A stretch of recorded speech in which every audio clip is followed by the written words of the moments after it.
The first time she smiled at him, the entire village turned away. Not because it was strange, not because it was forbidden, but because it was her. She was the woman no one wanted to look at, the one whispered about behind closed doors, the one children were warned not to become.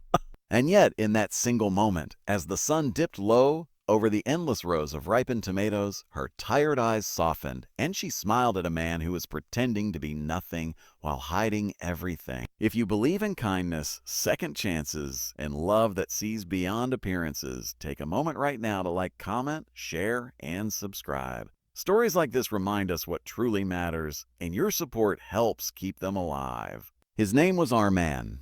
Though in the village, he was simply known as the quiet farmhand. He wore worn-out boots, patched trousers, and carried himself like a man who had nothing to his name but a piece of borrowed land and calloused hands. Every morning before sunrise, he worked the fields like the others, bending under the same weight, sweating under the same sky. No one suspected that beyond the hills, past the winding dirt roads, Arman owned more land than anyone in the region. He was not poor. He was not struggling. He was searching. For years, he had watched men in his position marry women who loved comfort more than companionship, wealth more than warmth. He had seen marriages crumble behind the walls of grand houses, built not on love, but on illusion. So he chose a different path. He would hide his wealth, bury his identity, and let the truth of people reveal itself to him. At first, it seemed simple. Many women came into his life during those early months.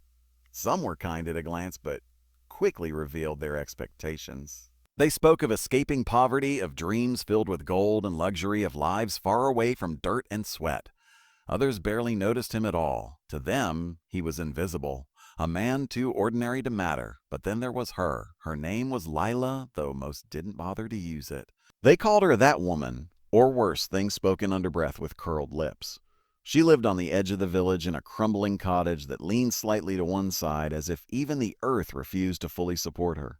No one visited her. No one invited her to gatherings.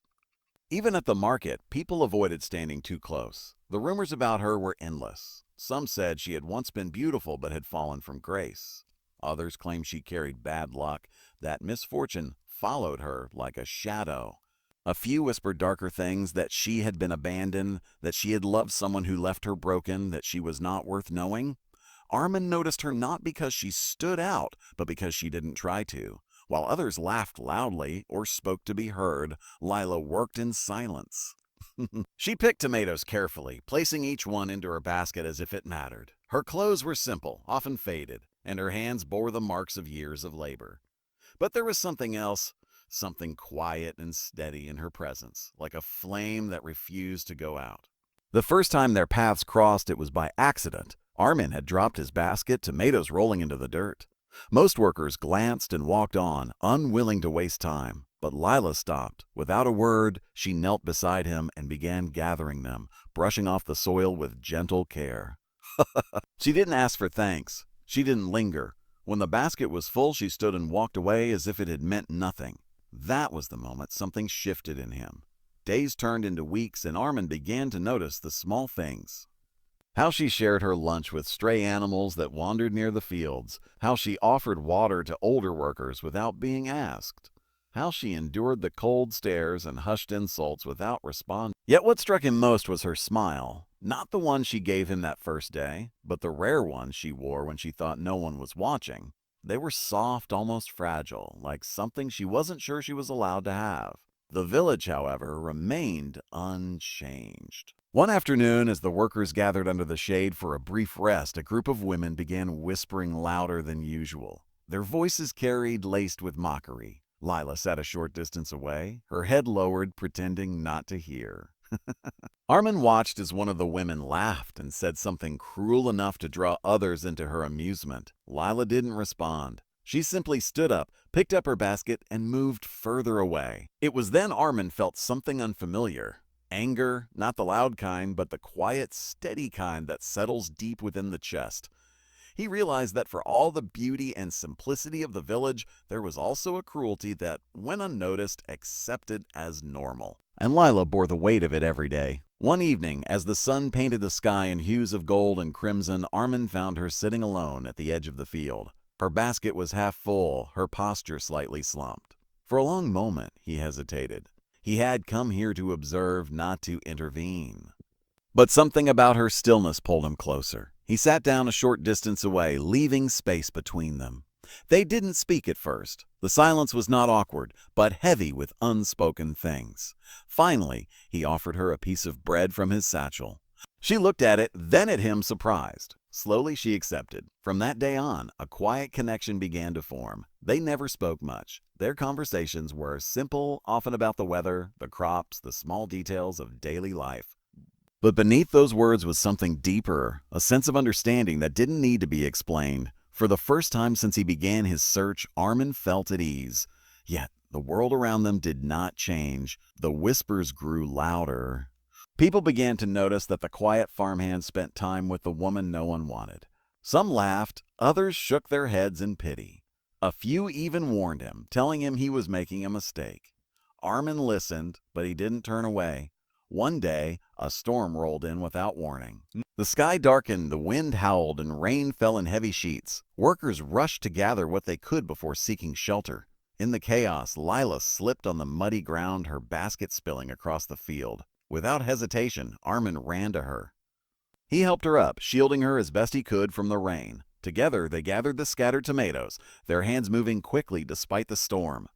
By the time they reached shelter, both were soaked, their clothes clinging to their skin. For a moment, as they stood there catching their breath, Lila looked at him in a way she never had before. There was gratitude, yes, but also something deeper, something that made his heart tighten. It was trust. In that instant, Armin realized something that shook him to his core. He had come to find a woman who would love him without knowing his wealth. But what he had found was someone who didn't care about wealth at all. Someone who gave without expecting anything in return. Someone who had been denied kindness for so long, yet still chose to offer it. Time passed and the bond between them grew stronger. The village continued to judge, to whisper, to misunderstand. But Armin no longer cared. He had found what he was looking for, though it looked nothing like he had imagined. Still, there was one truth he had yet to reveal. And it weighed on him more with each passing day. He knew that if he told her who he truly was, everything might change. The simplicity of their connection, the honesty of their moments, it could all be lost. But he also knew he couldn't build a future on a lie. The day he chose to tell her, the sky was clear, the air calm. They stood together in the field, the same place where she had first smiled at him. Armin took a deep breath, his heart heavier than it had ever been.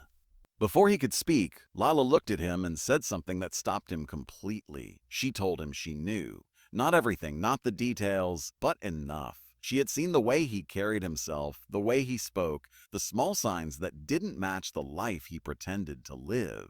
And yet, she had chosen to say nothing, because it didn't matter to her. What mattered was the man who sat beside her in silence, who offered bread without expecting thanks, who saw her when no one else did. Armin felt something break inside him. Not in pain, but in release. For the first time, he wasn't pretending. If this story has touched your heart so far, take a moment to like, share, and comment. Your support helps these stories reach more people who need to believe that kindness still exists in the world.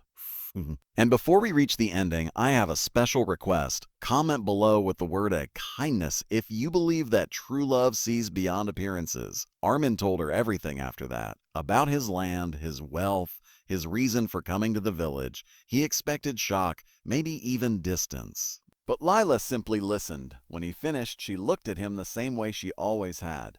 Nothing changed. And in that, everything changed. The village, however, was not as accepting. When the truth eventually surfaced, reactions ranged from disbelief to resentment. Some who had ignored him now sought his attention. Others who had mocked Lila suddenly tried to act differently. But Armin saw it all for what it was. He chose her, not because she was the only one who loved him, but because she was the only one who loved him when he had nothing to offer. Together, they left the village soon after, not out of bitterness, but out of a desire to build something new. Somewhere far from whispers and judgment, they created a life rooted in the very thing that had brought them together: quiet, unwavering kindness. And as the seasons changed, as the fields bloomed and faded and bloomed again, their story became something more than a search for love. It became proof. That sometimes the most despised hearts carry the purest love. That sometimes the person the world rejects is the one who will save you. And that true love is never found in what we show the world, but in what we choose to see in each other. The first winter after they left the village was the hardest. Not because of the cold or the unfamiliar land or the long quiet nights, but because for the first time in her life, Lila didn't know how to live without fear. Back in the village, every day had been predictable in its cruelty. The whispers, the sideways glances, the loneliness, they had shaped her into someone who expected nothing and accepted everything. But here, in a place where no one knew her past, where no one called her names or avoided her shadow, she felt something unfamiliar rising inside her. Hope. And hope, she realized, was far more terrifying than pain. Armin noticed it in the way she hesitated before stepping into town, in the way her hands tightened when someone greeted her kindly, in the way she sometimes pulled away when life felt too gentle to be real. He understood that love alone would not heal years of silent wounds, so he did something he had never done before. He became patient in a way that had nothing to do with waiting and everything to do with understanding. He didn't try to change her. He didn't push her to forget. Instead, he stood beside her as she slowly learned how to exist in a world that no longer rejected her. Their new home was simple, despite Armin's wealth. A small house stood in the middle of wide open land, surrounded by fields that stretched endlessly toward the horizon. He could have built a mansion, filled it with luxury, and given her every comfort money could buy. But he knew that wasn't what she needed. What she needed was peace. And peace, he realized, could not be bought. It had to be built, so they built it together, one quiet day at a time. In the mornings, they worked side by side in the fields, just as they had before. Lila still moved with the same care, the same gentle attention to every detail. But now there was something different in her movements, a lightness, a sense that she was no longer carrying the weight of 1,000 unspoken judgments. In the afternoons, they would sit under the shade of an old tree, sharing simple meals and even simpler moments. Sometimes they spoke, sometimes they didn't, but the silence between them was no longer heavy. It was calm, steady, and full of understanding. And slowly, almost without realizing it, Lila began to change. Not in who she was, but in how she saw herself. One day, as she walked through the nearby town alone, something unexpected happened. A young girl no older than 8 approached her with a bright smile and offered her a small bouquet of wildflowers. There was no hesitation, no fear, no judgment in the child's eyes, only kindness. Lila froze. For a moment, she didn't know how to respond. Her instinct was to step back to avoid the interaction, to protect herself from something she had spent years believing wasn't meant for her. But then she saw it, the sincerity in the girl's expression. With trembling hands, she accepted the flower. And in that moment, something inside her shifted forever. When she returned home that evening, Armin noticed the difference immediately. She held the flowers carefully, as if they were the most valuable thing in the world. And when she looked at him, there was a softness in her eyes that hadn't been there before. It wasn't just trust anymore. It was belief. Belief that she was worthy of kindness. Belief that she was allowed to be seen. Belief that her past did not define her future. From that day on, the changes came more quickly. Lila began to visit the town more often. At first, it was small things, buying bread, exchanging brief greetings, offering quiet smiles. But over time, those moments grew into something more. People began to notice her not as a fat woman, but as someone kind, someone gentle, someone who carried a quiet strength that drew others in. And for the first time in her life, she was not invisible. Armin watched it all unfold with a sense of awe he couldn't quite put into words. He had set out to find someone who would love him for who he was beneath his wealth. But what he had found was something far greater. A woman who taught him that love was not about being chosen, but about choosing to see the beauty in someone who had forgotten it existed. Yet even as their lives grew brighter, shadows from the past began to stir. News travels in ways no one expects. One day, a traveler passing through the town recognized Armin, not as the quiet farmhand he had pretended to be, but as the landowner he truly was. The story spread quickly, reaching ears it was never meant to reach. Back in the village they had left behind, the reactions were immediate. Some felt regret, realizing they had ignored a man of great wealth and kindness. Others felt anger, believing they had been deceived. And then there were those who remembered Lila, not with kindness, but with the same bitterness they had always carried. It wasn't long before the past came knocking.